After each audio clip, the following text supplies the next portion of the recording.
Okay, yeah, it's 12 p.m. So I'm Jay, I'm the project lead of Bluesky.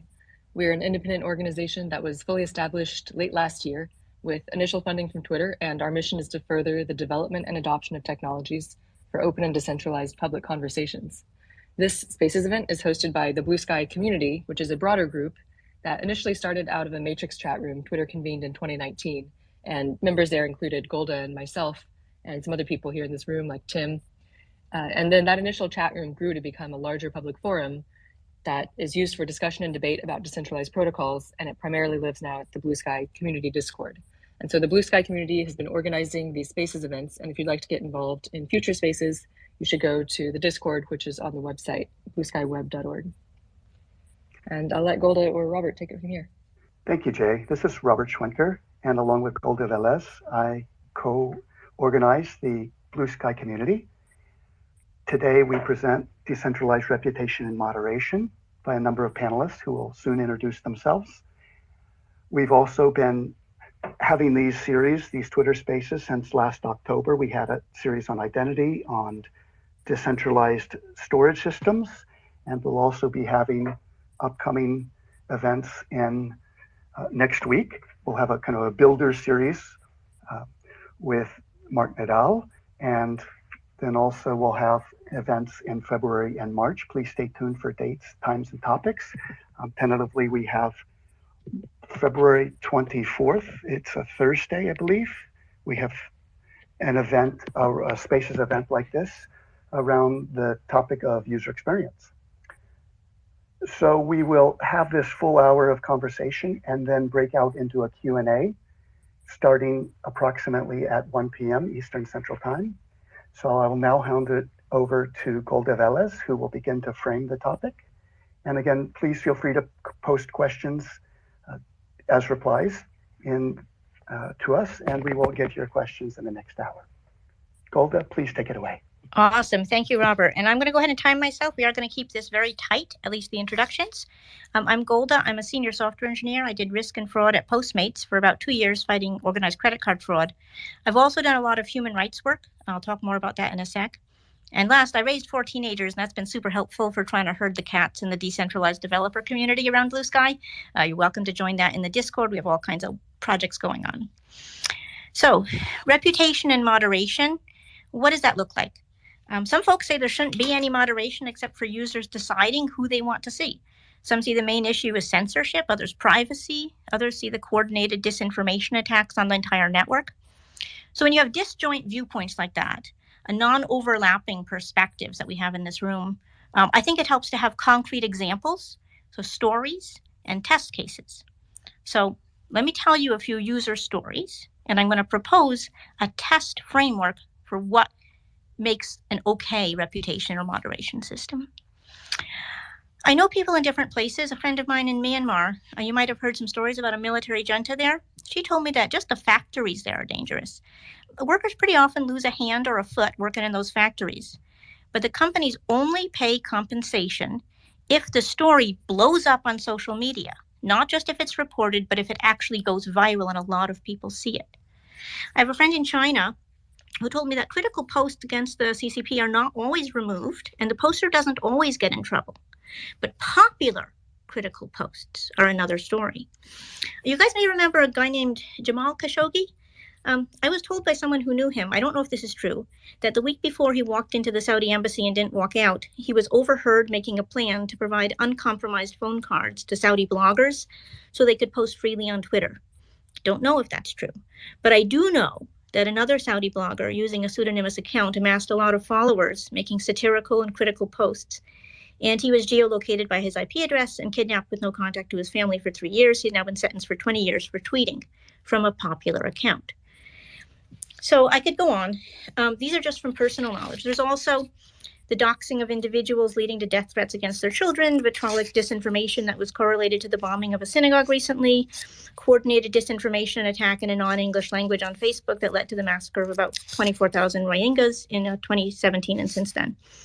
The thing I want to get across here is that there are many kinds of vulnerabilities that you may not imagine if you only have familiar use cases in mind. In Afghanistan, encryption on the wire doesn't help because you're going to be stopped at a checkpoint and your phone's going to be physically examined, and you'd better help them log into it. Moxie definitely understands this one.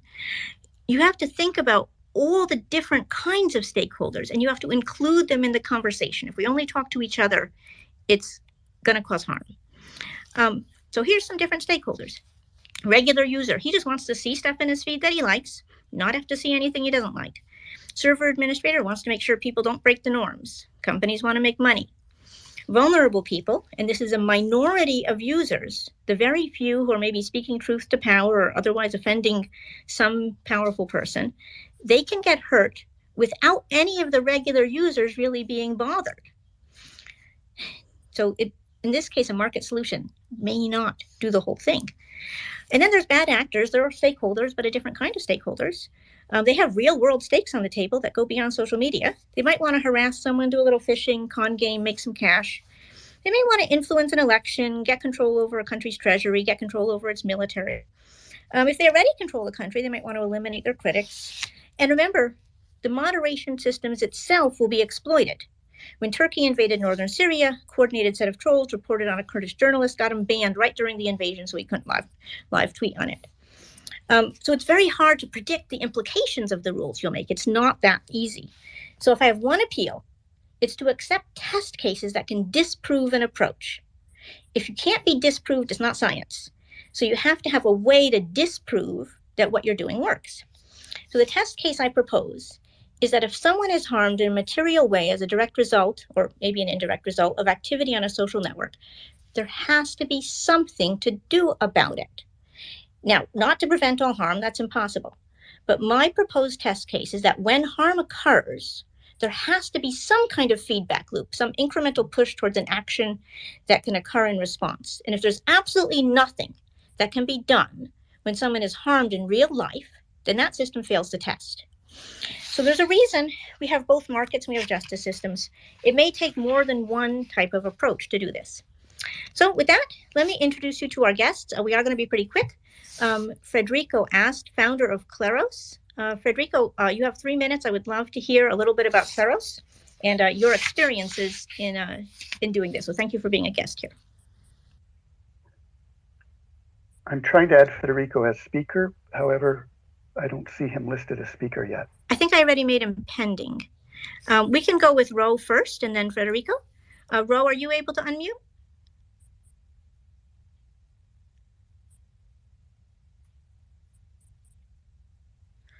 Okay. I definitely want to carve out, I've promised 3 minutes in part of the framing to Federico and to Ro, and I apologize for slowing things down. I'll give you 1 more minute. Sounds like Federico's on now. I'm here. Oh, super. Sorry. Sorry. Federico, awesome. Yeah. You got 3 minutes. Take it away. Tell us stuff. Thank you very much for having me here, Golda. Let me tell you a bit about decentralized cores and why they can be important for moderation in decentralized social media. So lots of people are building Web3 platforms for a number of different applications like e-commerce, freelancing, finance, insurance, etc. So let's say that you hire some contractor on a freelancing platform to make like a video for you, but then you claim that the contractor didn't deliver a product with the expected quality. So smart contracts cannot really solve this type of situation, as they cannot deal with subjectivity and that. So imagine that the platform uses Kleros or any other decentralized court system as arbitrator. So when the dispute starts and it sends the case to Kleros, which is a DAO built on Ethereum, and then the platform, Kleros selects a jury panel that considers the evidence and sends back a decision in a fair and transparent way. So I won't get into details of how this works under the hood. There's a lot of game theory in the background, so to make sure that the system is not gamed, etc. But so since the early days of the project, we have the idea that like decentralized juries had a really critical role to play to moderate content in social media. First, because many content moderation decisions are really complex. I mean, some are simple and maybe obvious, like outright spam, and they can be solved with automated tools. But many others require interpretation as they are dependent on the context, the intent, or other things that can only really be assessed by human interpretation, right? So sometimes, for example, the exact same string of words can be considered like racist or not, depending on the context in which they are said. And second, it's important that there is full transparency in how the moderation decision is done, because, well, these decisions are very important and they will affect fundamental rights of the participants in the network, like the free speech, right? So if someone is going to be sent to a blacklist, it's important that he or she understand the rules that were used to make the decision, and also that she can trust that there was due process along the way, so that the decision was not made arbitrarily, like in a black box. So there needs to be like credible neutrality in this type of decisions, and that's why it's very important that the moderation process is structured like as a DAO, right? There are different ways in which we think the mechanism could be structured, and there's no clarity on which is the best. As you, Golda, said, there is lots of room for experimentation. I'm not going to discuss different models here because we don't have time. But what I'm sure is that we're going to learn what works better through experience. So just to close, I think that the future of content moderation, decentralized networks, will be a combination between like some machine learning automated tools for like simpler situations like spam, and then decentralized juries organized as DAOs for more complex situations where like context and interpretation are very important. So those are my 2 cents. Thank you so much, Federico. I really appreciate it. And let's see if we can get Ro on here. Ro, are you able to join? I think your invite is still showing pending. So I'm just, while we're waiting to see if Ro can join, I'm just going to answer that and reflect on that for a second. I love that we have different methods available and a possibly high lift methods. There's something that you guys may want to challenge, which is something Aaron warned me not to have the discussion about, which is there an independent truth than what's on social media? And I just want to say that I think we can't measure it directly from social media, but I think in the real world, there is a truth. The guy's alive, he's not alive. He's in jail, he's not in jail. And that there sometimes are testable, again, going back to the testing, the high lift investigative justice system methods for testing truth that maybe could be back propagated. But that's getting into my opinion more than framing. And Rose says he is here. So I'm just going to take 1 second, see if I can get him on, and then we are going to jump into the panel. There we go. Let me see. So Ro, I'm going to uninvite you and re-invite you and see if that helps. And you can also request to speak, Ro, if you're there and listening, please request to speak. And okay, I think someone just re-invited you. So Ro, you are in the main panel, so you will have a chance to speak during the panel. So I'm going to go ahead and get the panel started, and then just we'll make sure as soon as you are on, speak up, and Aaron will be able to call on you, and you can just speak up during the panel. Ro is there, I believe. Okay, perfect. Okay, all right, Ro, you've got 3 minutes. Take it away. Tell us your perspective and your experiences. Ro is a creative technologist, and he's had some direct experiences in a federated system. So I'm anxious to hear from you. Hey, what's up, everybody? Sorry about the delay. Just had to work out some surprise tech issues. You know, everything stops working when you need it to work. So, but yeah, thanks for the intro. Thanks for the invite. Yeah, and I think in these conversations where we're talking about like technical solutions, obviously I think all that stuff is valuable. But as well, it's like if we're building applications that we want people to use, that we want people to build communities around, I think it's important as well that those efforts to build those communities, those online communities, are led in concert with the communities that are going to be using them. So that's kind of like the perspective that I'm kind of bringing, where it's the most effective way to moderate a community is to actually respond to the needs of the community that's using your software, you know? So as we talk about all these solutions, I think it's important to keep in mind is like why we're building what we're building is just as important as why we're building it. So I'm here just to provide like a little perspective and, what my experiences were with that, particularly in the Fediverse community, because I ran my own instance for a few years. So I have some stories around how that goes. But yeah, that's pretty much my whole spiel. Just, making sure the tech concerns are, we're talking about the tech concerns as well, but we're talking about the actual community concerns as well. So those two things can work in tandem. Awesome. No, thank you so much, Roland. I hope that we're going to dive in during the discussion into the concrete.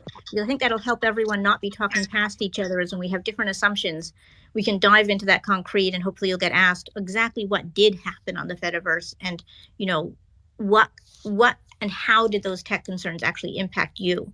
So with that, we're going to kick off the discussion. We've asked André Goldman, who has been a senior software engineer at several very large corporations, but is here representing Bluesky. And we've asked him to moderate, but to be a skeptical moderator. His job is not only to keep the discussion going, but to act as a devil's advocate. He's dealt with attackers at scale before, and we've asked him to actively challenge proposed solutions with his big company hat on. So if he's mean to you, we asked him to be. All right, André, you take it away. Yes, I usually start with the views expressed here may not represent my employer, but today I get to do views expressed here may not represent me, which is an interesting twist. I'd like to ask each of our panelists to introduce themselves. So I'm Aaron David Goldman, so you can now recognize my voice. Say your name before you start speaking, or however you want to be identified. And then let's get into it. I want to cover today the ways in which we have, as more and more people use a system, abuse becomes a significant problem. We then put abuse reportings in place. Those abuse reporting systems now become abused, with people systematically reporting as abusive someone who they're trying to suppress the voice. When we move to a distributed system in a Bluesky-like model, you could go to very small communities, in which case you don't need a lot of moderation because you just ask people to leave the community if they're not being helpful. But we want to support a public conversation and really do have a public square. Historically, we've said, well, when you're in Twitter's platform, you follow Twitter rules. When you're on YouTube's platform, you follow YouTube's rules. When you're on Facebook's platform, you follow Facebook's rules. But what happens when we go to a large federated system? How do we share reputation about posts, about users, about entire servers? How do we share safety labels around without merely turning our reputation and moderation system into an even greater platform for abusing each other? So let's ask each of the panelists in turn to introduce themselves and give an introduction to how they're thinking about reputation systems and moderation systems in a decentralized world. Should we start with André?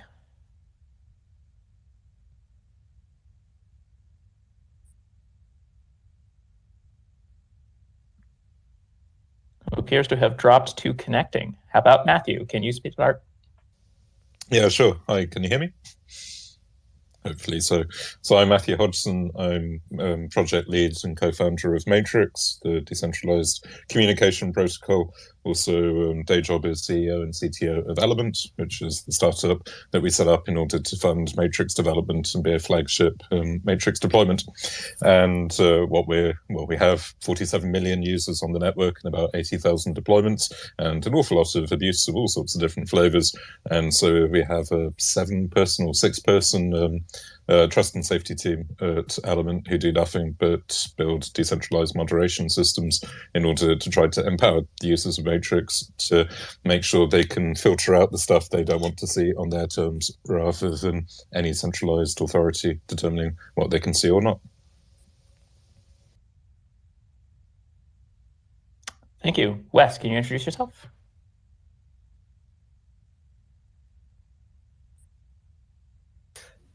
Yeah, hi all. I'm Wes Chao. I am head of engineering of a small team inside of an academic lab that's at the MIT Center for Constructive Communications. We work on systems for like new kinds of social networking systems that we think are better at promoting understanding and healthy conversation. And the group that I'm in takes some of this research and tries to deploy it into the real world. Sounds good. Thank you. Derek. Hey, everybody. I'm Derek Caelin. I'm a social impact technologist, currently a product manager at Tech Matters and a technology researcher. You can find me at Derek at Sunbeam City if you're on the Fediverse. I recently finished a research project around content moderation in the Fediverse and looked at the question of what happens when you have a network of many different instances, each with different codes of conduct and different policies about what is acceptable behavior and acceptable speech. And it was very interesting to see that there were some situations where it worked very well at the Fediverse's methods, and there are some instances where it did not work very well. And I'd be interested in hearing Rose's perspective on all this. One of the focuses of my research was on a community called Gab, which was a far-right social network that ended up being largely isolated due to a coordinated defederation effort that was organized using a series of hashtags and conversations between Fediverse administrators. So it was fascinating to see what a decentralized system would do when presented with a scenario like that.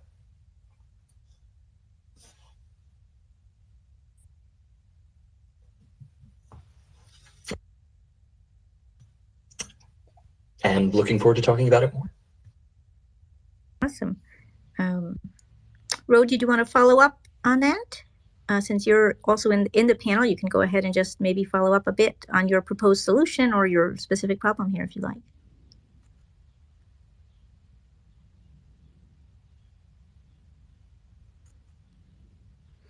Okay. Aaron, do you want me to go ahead and go since I'm also on, and then we'll see if we can get Ro and Andre to unmute? Yeah, I'm fine with. Oh, okay, Andre, why don't you go? Okay, thanks. So my name is Andre Stoltz. Thanks for having me. I created a mobile app and nowadays also desktop called Miniverse. It's an SSB app, so if people have heard of Scuttlebutt, I've been working on that for I think 5 years now, and it's one of the bigger SSB apps at the moment, or the only cross-platform one. And I've been thinking about moderation for a long time. Back in 2013, I used to have a startup that was basically a forum platform, but with the idea that moderation would be entirely democratic. A little bit like Stack Overflow has elections of moderators and things like that. I wanted to do that for open conversations, not just Q&A. And I've been thinking about that a lot since then, and I realized that, well, to have a forum platform, I, as the CEO, would be effectively the centralized moderator. And I've been trying to decentralize that aspect, and I was very fascinated when I discovered SSB, and because it has a very fresh approach to that, because it doesn't have active moderators and people that are assigned to be moderators, but instead it uses invite-only mechanism to make sure that people who join are, someone wants them to join, and as well, the blocking mechanism is often viral. So if one person blocks, other people tend to block as well. So it has a very interesting system that we can talk about, and how it could extend it to other systems as well, such as Bluesky. Yeah. Awesome. And Aaron, I saw you jumping back on, so I don't know if you're able to call on the next folks. Yeah, I was just going to ask if someone wanted to follow up on that and to point out that blocking, we should probably distinguish between the two sides of that. So, for example, on a platform like Twitter, if I block you, not only do I not see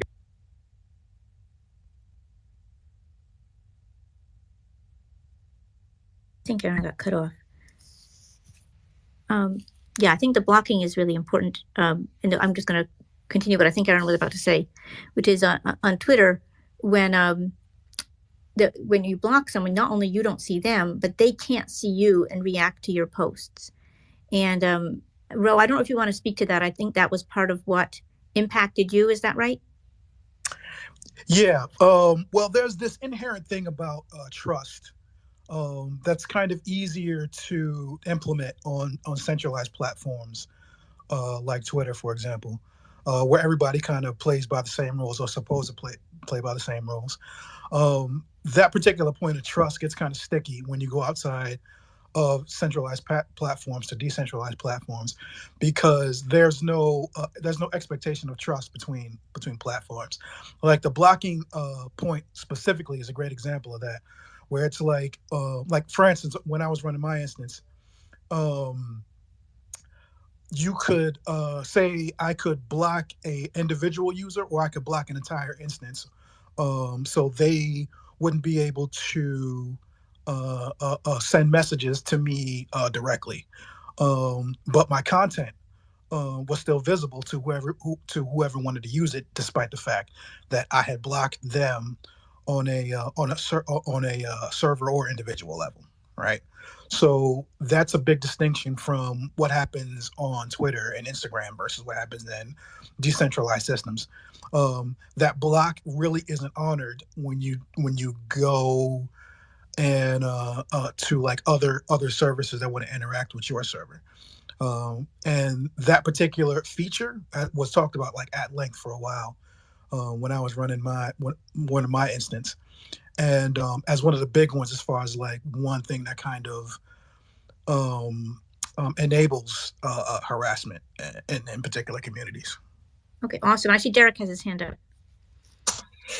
Yeah, and just to add to that, I've heard some stories about that follow along these exact same lines, where there will be one server, say for example Gab, which was largely isolated within the Fediverse, that pretty much everybody decides to block, but maybe many services are and Gab have a mutual server that they're all connected to, and we often found that content would flow from a blocking instance to an instance where it wasn't expected to go to.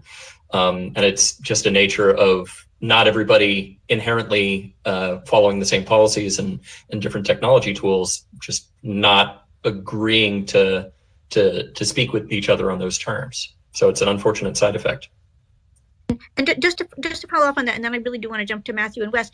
Was there actually harm done when people could see your content? Was there any kind of visceral harm or material harm that was done when someone could see content that they weren't supposed to see? I don't have specific examples of that. Maybe Ro has a perspective.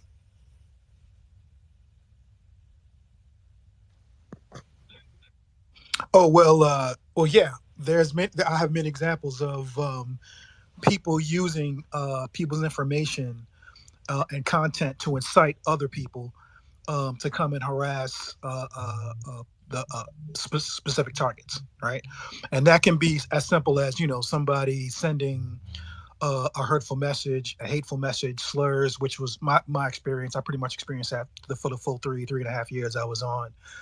The Fediverse using Mastodon.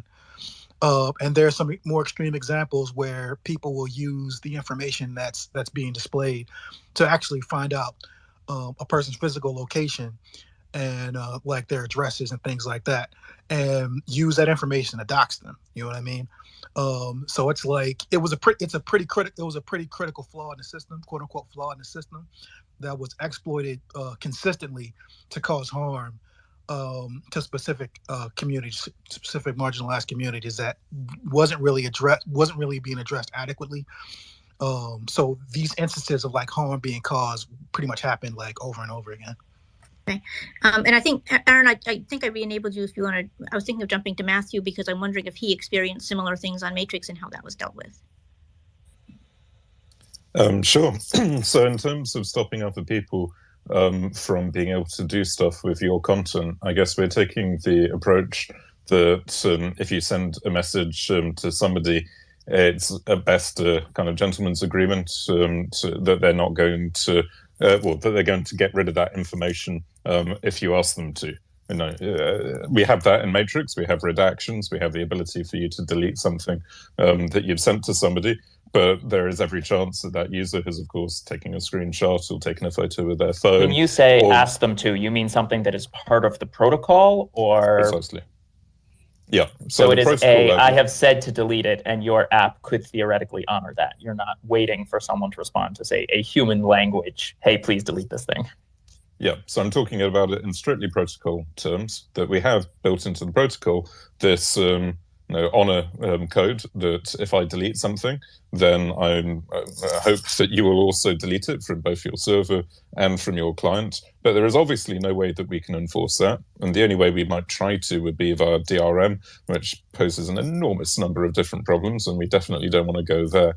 So we basically take it as given that if you have an abusive person who you've sent information to and they are malicious against you, there's nothing you can do. They've already got your information. They will be breaking the rules and screenshotting it. And I know, say that it's a revenge porn situation where you go and send somebody innocently a compromising photo and they then blackmail you with it. There's not going to be a way at a protocol level, short of evil DRM, to ever get rid of that information. So instead, we're focusing much more on going and basically empowering users to block the bad interactions for their definition of bad in the first place. So people can basically publish their own grey lists. No, they're not block lists. They can literally publish at whatever granularity, either just for themselves or for their friends or for the wide world, their opinion about resources on Matrix. And it could be rooms, it could be spaces, which are what we call groups of rooms, not to be confused with Twitter spaces. It could be users, it could be basically any artifact. And I could say, hey, this Matrix ID keeps sending me invite spam. It keeps inviting me to public rooms I don't want to be in or whatever. Therefore, I'm going to block it, and I'm going to publish that to my friends that they could block it too. However, that might be a plus 80% confidence that you would want to block them. And it's possible that somebody else would go and publish similar kind of morally relative reputation data. And then it's up to the users or the community admins or the server admins to then subscribe to these reputation feeds, blend them together and say, hey, I want 50% Matthew's reputation feed, and I want 20% the Matrix.org Foundation's reputation feeds, and I want minus 200%, I don't know, whatever it might happen to be, the Twitter reputation feed, let's say, because that's the kind of blend of reputation that I want to impose upon effectively the content that I encounter will be the equivalent of a timeline or any sort of artifact which is sitting in the protocol. So it's both letting people curate their own algorithms effectively by blending together these different sources of reputation. It's allowing them to republish them and generally have the flexibility to slice and dice the rep however they want. And it's relatively early days, but we have it live with Mozilla.org and Fosdem.org and Matrix.org and a few others now. So on that idea of sharing reputation feeds, there's always going to be this question of who bears the burden of blocking. In the Bluesky community forums, there were a lot of people who were like, yes, we should make something that has no censorship and we can all talk. And then a spam bot got in and started saying ads, and everyone was like, block that person immediately and kick them out of this community. So we can ask users to say, you can block anyone you want, but that also puts a lot of burden on users to identify and block people. How do we manage to share around that burden so we don't end up in a place like with the commercial content moderation where a small number of people have almost traumatic amounts of experience in being exposed to content as they work on the moderating? I mean, I can tell you how we do it quickly in Matrix. Concretely, we've got about 4 different sources. Well, basically, anybody can publish these reputation feeds and they can source that data any way they like. In practice, we have the ability for people to report abuse from within the app. So it's just crowdsourced user directly. Separately, you've got some automated stuff, which could be looking for whatever rule set, Bayesian inference or whatever, to look for particularly obvious, obnoxious patterns. We're also experimenting with, obviously moderators for a community can do it, and server admins can also publish it based on the data that they see. So there is no obligation for the end users to do it. And a novel thing that we've been playing with recently is the idea of what we call shadow moderators, where users who aren't actually a moderator but have been around for ages and who we trust, and if they start reporting abuse, then we have, it's a community can basically model which users are more trusted in terms of the abuse that they report, and so you avoid the meta abuse problems which were mentioned earlier, where people go and try to gang up on people and brigade them with abuse reports. So we're trying to design it so that anybody can chip in, either human or automated. Thank you. Let's go to Derek and then Andre. This play out on the Fediverse is a lot of community members looked to their instance moderators to take the lead on moderation. So Fediverse users do have the option to block instances or block individual users or silence them. But oftentimes when I ask people about what moderation looks like for them, they emphasize the importance of having a community moderator to kind of field a lot of the content for them.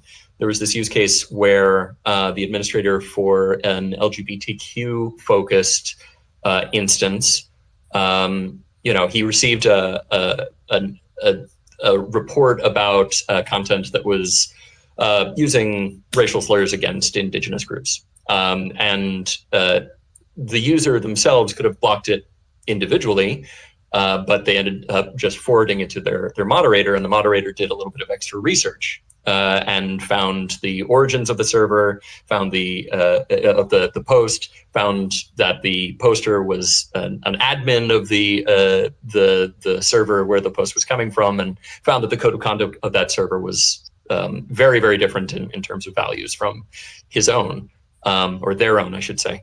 And ended up implementing an instance-wide block. So that's a lot of effort on behalf of a moderator, which is why a lot of the moderators that I've spoken to view their work as kind of a community service. They're taking care of their community and they're putting on a bit of an extra burden. And from what I can tell, it's very important because individual action doesn't appear to be enough. Building on top of what Derek said, that there's a person that you could forward the block request to. That person basically was acting as a abuse report system. But to share a little bit how we do this kind of sharing of the burden of blocking in Scuttlebutt. We currently have what we call viral blocks, which is essentially when someone is blocked, it shows on the feed.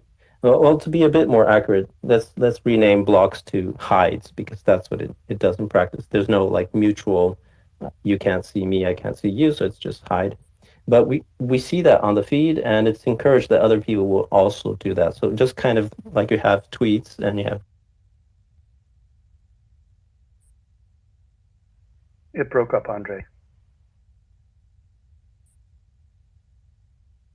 All right, let's go to Wes then. Yeah, so I think the idea of having sort of finer grained block lists is definitely a world in which we have to move to.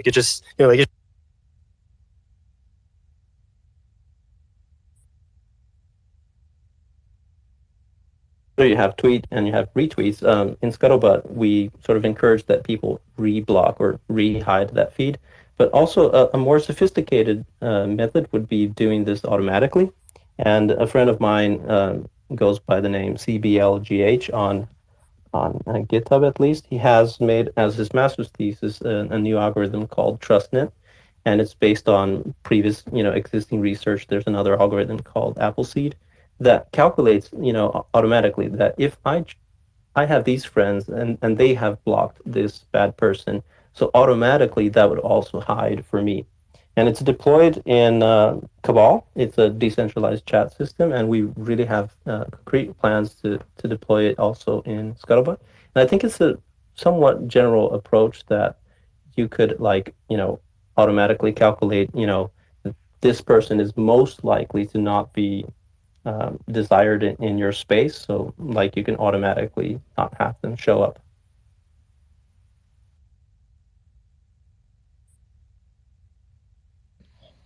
I know Wes is trying to reconnect. I can't raise my hand since I'm a co-host. Is it okay if I jump in really quickly, Aaron? Go for it. Thank you. So just two thoughts to this. When I was working risk at Postmates, we couldn't have really defeated people if we didn't also have every kind of signal we could, which included their device. Sometimes we had the MAC address, sometimes we had we always had the IP address. We had, in our case, we had the credit card number. So we essentially needed to have all these signals. And I'm not sure if those can be shared in combating this. And I'm not sure if we've really hit yet that level of attacks in some of the decentralized spaces. I think it's very, very encouraging to see people doing these shared gray lists. That's kind of my approach also, is kind of a centralized reputation feed. And I have kind of a question that I would like to throw out to both Matthew and Andre and anyone else who might. Do you think, Matthew, that your gray list, could those even be made independent of Matrix? If we had a portable identity, could we be publishing reputation assertions using your format that maybe even were outside the Matrix ecosystem? And could we do the same with Trustnet that's outside? Can we make that all compatible? Yeah, absolutely. And Trustnet is very similar to the approach that we took coincidentally on Matrix. I reached out to Cobley about a year ago, I think, when he published his thesis, and it was like, wow, great minds think alike. We've been basically building the same thing. His obviously is focused on Cabal and SSB in future. Ours obviously is focused on Matrix, but I think in both instances, there is absolutely nothing intrinsically locked to the respective protocols. And the fact that Trustnet works both for Cabal and hopefully in SSB in future is no different to Matrix reputation rooms or data structures being applicable to email or the phone network or Bitcoin addresses or whatever floats your boat.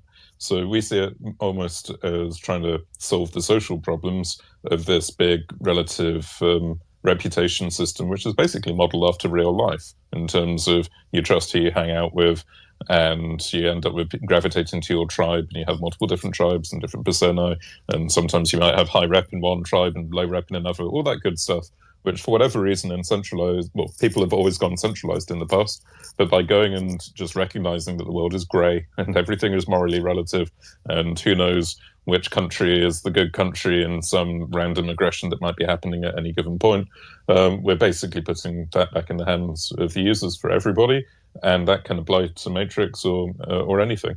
So it's kind of exciting. Hopefully we'll end up with interoperability or bridging or just some kind of shared or ability to translate between Trustnet data and Matrix rep data. That is very exciting. I mean, I'm interested in dog fooding that with you guys, actually. Yeah, be welcome to. So most of this discussion has been about downranking the things that we don't want to see, but there's also positive reputation.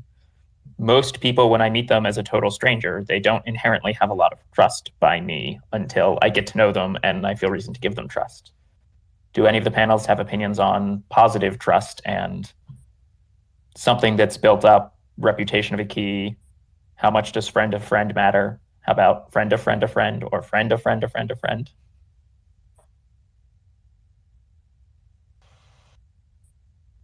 Andre? Go ahead. I do have an answer to that, but I can let other people see. Sure. I'd like to really emphasize that trust is very important, and it's kind of difficult to say that any decentralized system is building a trustless social network, because social networks are inherently about when you follow someone, you're putting some confidence that they're going to put good content. And the way that Scuttlebutt works is that I have to trust someone, or basically when I invite someone, I'm bringing them in the network because I trust them. So we mentioned a couple of times that in Twitter, there's this mutual cannot see when you block, and on Scuttlebutt there isn't that. But on the other hand, it's significantly harder to just make a new account and continue to harass that person, which is the case in Twitter. Even though there's phone number checking and email number checking, email address. So that fact of having to be re-invited to a network after you have done something bad, I think that's a huge friction point, which makes people behave a little bit better, because blocks or hides on Scuttlebutt.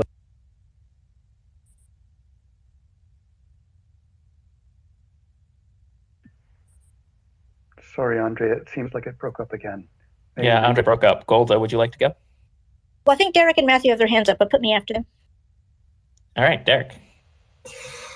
I will say that from what I've heard from people within the Fediverse and other decentralized communities, that the different communities have different requirements or expectations of trust. Like there are a lot of folks who don't belong to marginalized communities or come from positions of relative privilege that are, when I spoke to them, they were relatively open to experiencing all different sorts of connections, and they were happy to, prioritize the number of connections in their network, so that they could, hear as many voices as possible. But if you're coming from a marginalized community, where you might have very negative interactions with a broader community, and you place more of an interest on curation of your feed, then you're going to want a system that prioritizes your ability to guard who you trust and only let in a certain number of people at a time. So like, it sounds to me like Manyverse follows that particular rule, and Mastodon tends to lean closer to the open model, if there's a spectrum to all this. Matthew? So in terms of the kind of positive reputation stuff, at least the way we do it, there isn't really any intrinsic idea of positive or negative.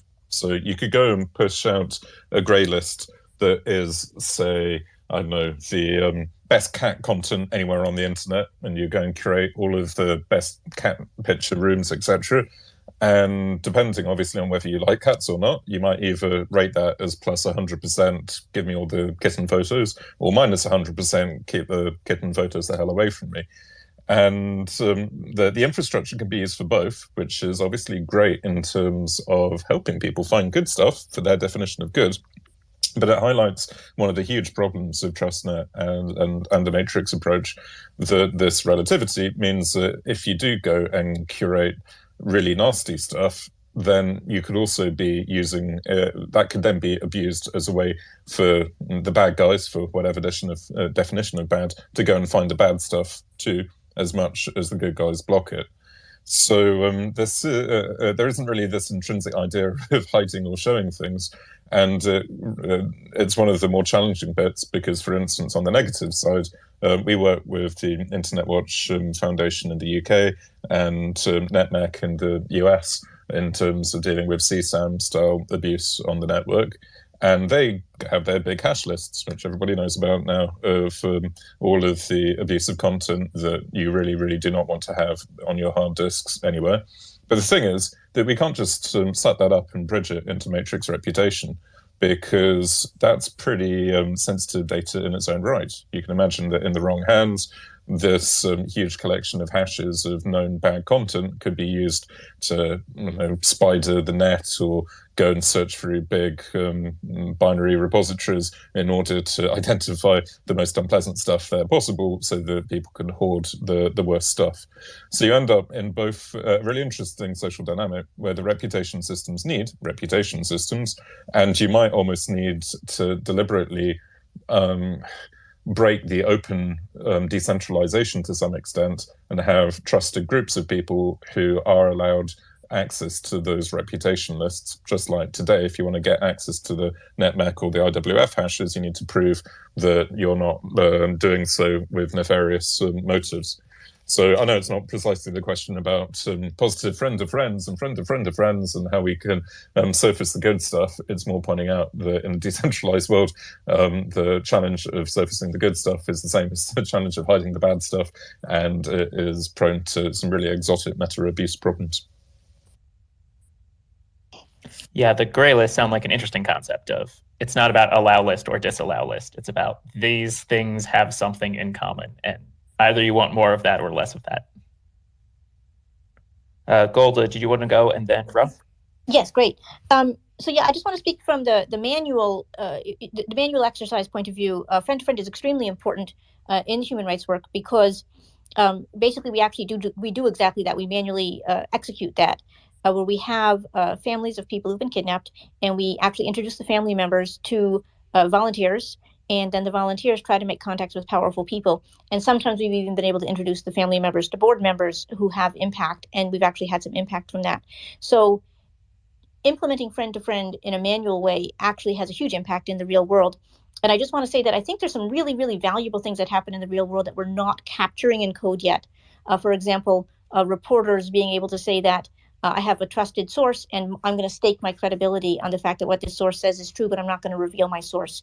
And that's just such a valuable thing that happens in the real world, but we don't really have that a way to express that, I don't think, in a gray list. And I think that's important, that there is actually, assume that there does exist a real world truth that maybe our code doesn't know, and that people could stake their credibility on whether this is real world truth or not, as opposed to just saying, I like this. And I feel that that might be necessary. But that's it for now. If I can just jump in on that very quickly, obviously, even in a grey list or a totally relative reputation system, there's nothing stopping you just going and putting out absolutes from your perspective, and it could be an absolute everybody agrees with, like the sky is blue, and 99.9% of people will go and subscribe to that feed and be reassured that the sky is indeed blue. But having the ability to even have some crazy folks who insist that it's red because they're red-blue colorblind or whatever it might happen to be in the remaining 0.1% is still a useful thing to support. But from my perspective, even if things are obviously real-world truth, you don't need to bake that in as a dedicated concept because the truth will out, as they say. But I think it doesn't always happen, though, Matthew, when you have a much more powerful, much richer actor that can hire 100 trolls to your one truth speaker. And you need to have the ability of a credible person saying, it's not just that I agree with this, I'm going to stake my credibility that this is true. Because the trolls sometimes are paid money to say this guy's a terrorist that we just killed. And it's like, no, actually he wasn't. And I'm going to stake my credibility on it because I knew him. And so there's cases where the market system may not work, is all I want to say. Oh, absolutely. But then you just need the reputation list of the trolls who are going to be a whole bunch of sock puppets and not going to have much reputation elsewhere in the system. Or if they are, it's going to be a voting ring. And you can then identify where that voting ring is and publish, Golda's troll grey list to go and make sure that everybody knows where the bots are. And then you promptly subscribe to that and dial them out. So the system self-corrects in that situation. Absolutely. I'll take it up with you offline if there's a difference. We are coming up on the end of the hour, so I'm going to ask each of the panelists to give a closing statement, and if they want to plug somewhere, they can follow up with them. Let's start with Derek. Hey, everybody. So I guess I just plug my post or my video, Decentralized Social Networks versus the Trolls, and ask you all to look forward to it in getting published by UMD sometime in the new year, and also to listen to the voices of people who have to deal with the hard part of moderation as much as possible. Thanks. Rob? Yeah, so I wanted to speak to that point about positive reputations as far as what Golda and Matthew were playing tennis about just a minute before. I think my inclusion on this panel is an example of how effective positive reputation is, because it was Derek that actually reached out initially to find me and ask me if I was on the panel, even though my instance had been down for a year and some change, right? There were some people that said my instance was a pretty good example of how to effectively moderate in hostile situations, to the extent where Derek took notice of how many people had said it, and he reached out to me to come join the panel. So I think it's very important to keep that that while we're learning how to mitigate bad actors and things like that, positive situations, positive reputations count as well. So I think as we're talking about how to mitigate these instances of bad content being thrown at people and all those kind of things, I think it's just as important to keep in mind that I think people are looking for opportunities to give positive reinforcement to people that are doing good jobs in these various decentralized networks as well. I think that part of it is just as important as dealing with the negative aspects as well, because it's a lot for people to, just in my experience, it was a lot dealing with, not just, bad actors, but the constant deluge of like a hatefulness and slurs and things being thrown at me. So I didn't really see that aspect of it when I was working it. But so it was a surprise to me when Derek reached out and said there are people that really, look to you as like an example of how to effectively moderate in these kind of spaces. So I think it's important to, as we're thinking about these reputation systems, it's important. It's really important, especially for the people that are in these spaces, that are having negative experiences that don't line up with anybody else's experiences, to get some type of affirmation that what they're doing matters and it counts. Thank you. I think a lot of us would be surprised by how far our reputations spread. Federico, do you have a final statement or plug for us?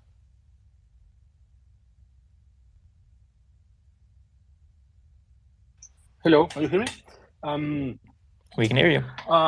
Yeah, there are lots of different things to discuss. I think that the solution will be found through the composability of different approaches. Some things will come from reputation.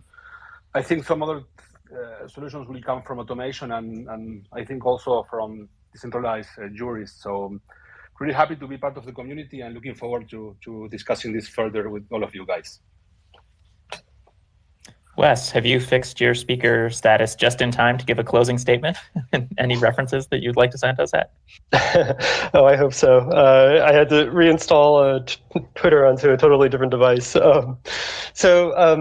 Yeah, one thing that I think that's worth considering that I don't think that we discussed very much is the kinds of systems that we would need to really allow people to change the rules of the moderation regimes that they're in. So just like as an example, we've proposed various block lists, right, that are curated by maybe different people, different organizations. But I do feel like it's necessary to not only have the ability to decide which of those lists you would like to participate in or use, but also have the ability to somehow leave one of those lists. And if we lack that kind of ability, then I feel like we might be we might just move towards a world in which there's like a kind of a cage of norms, right? To use a phrase from social sciences, where it's like the popularity of the reputation and the trust systems are what keeps people out. So yeah, it's just something I wanted to put out there for people to think about. Thank you very much. Matthew, closing? Yeah, I guess in terms of something to plug, I tried to write up our perspective on this in a blog post called Combating Abuse Without Backdoors, which we published last year after the UK government started to make noises about outlawing end-to-end encryption, because clearly the only way to moderate content is if you can read everything that everyone is saying. And we were proposing that a more sophisticated solution would instead be a decentralized reputation model, so that you basically crowdsource the moderation and can use the reputation data that people accumulate in order to try to figure out where the bad guys might be lurking for your definition of bad. So I urge people, if they're interested in what we're doing on Matrix, to read that. Otherwise, I guess my only other thoughts were that there are so many ways this could go wrong. And we haven't spoken about any of the obvious Black Mirror dystopias out there where a decentralized system might end up centralizing, as often happens, sadly, whether it's email or the web or the internet for that matter. And also things like reputation data that might seem innocent once it's in the public domain could end up being used to persecute people down the line. The idea of being able to delete from reputation we just touched on there, but there's a question of, are they even GDPR compliant, in terms of the ability to erase yourself from them? What do you do about people who have mental health crises and disgrace themselves? And is there a kind of way for people to go and recover if they do they have to start over from an entirely new identity, or is there any provision if people have a disaster to go and restore themselves? And there are so many other ones, and probably the one that worries me the most is that it doesn't help us with one-to-one abuse at all. And it turns out that in the child abuse context, you obviously get sort of paedophilia rings wandering around exchanging CSAM material, but an awful lot of abuse, depressingly, is entirely linked individuals who are operating almost as lone wolves, and figuring out how to model that with reputation is tough. All right, thank you. We could certainly do an entire another hour on forgiveness and appeals and what to do once you've gotten a bad reputation, but we don't have that hour. So let's go to Golda for the final closing words, and then we will hand it over for questions. I'd like to add a few closing words after too, but go ahead, Golda. Oh, thanks, Jay. So I'm not really going to plug anything, just the Bluesky community Discord. If you're interested in discussions like this, even in smaller groups and sometimes co-working, please go to blueskycommunity.net, which is also linked from blueskyweb.org. And you can join either by Discord or Matrix. We have that bridged, and you can just join these discussions, and you can spend all day on them if you have that time. The last very quick thing, actually, let me go ahead and I'll just leave that for the Q&A. So go ahead, Jay. So I just wanted to say that as a high level, decentralization in itself doesn't solve all the problems of existing social networks, including the things we've been talking about here, like reputation and moderation. But what you can see is it really creates the possibility for many players beyond companies to innovate in these domains.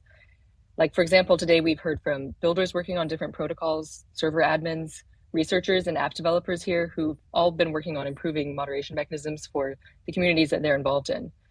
And so the Bluesky organization, which I lead, we decided to make the Bluesky community an umbrella org for all these groups in the spirit of decentralization, rather than being a community completely tied to what we're building, because a lot of the work being done right now to enable open conversations is already being done by these groups represented by the people here today. The official org has been quiet so far so we're still fairly early stage, but I hope to be more public soon. And I also hope that we can build on the work being done already, learn from the lessons that people have seen as this is played out in practice, and introduce some new techniques for reputation and moderation, as well as primarily help build the social momentum and the technical frameworks we need to create the space to allow innovation to happen around these techniques. So that's just what I wanted to say, high level, and we can take it over to the Q&A session now. All right, Robert, will you lead us through our Q&A? Sure, thank you, Aaron, and thank you, Jay, and to all the panelists for a great, exciting panel. We will begin Q&A. Please just request to speak. You'll have up to 1 minute to speak. If you'd like to introduce yourself, please do so, and you may direct your question to the entire panel or to a specific panelist. Try to state your question in 1 to 3 sentences if possible. So please raise your hand if you have any questions, and we'll make you speaker.